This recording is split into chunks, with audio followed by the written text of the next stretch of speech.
সমুদ্র বন্দরগুলোতে ৩ নম্বর সতর্কতা সংকেত ও লঘুচাপটি সুস্পষ্ট লঘুচাপে পরিণত।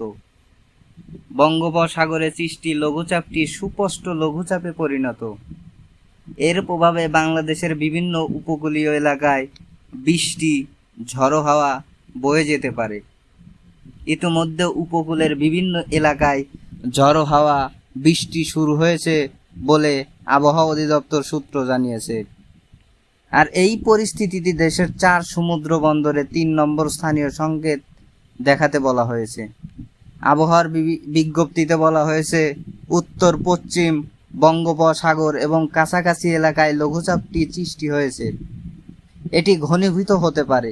এর প্রভাবে উত্তর বঙ্গোপসাগর, বাংলাদেশের উপকূলীয় এলাকা এবং সমুদ্র বন্দরের উপর দিয়ে ধমকা ও ঝড়ো হাওয়া বয়ে যেতে পারে।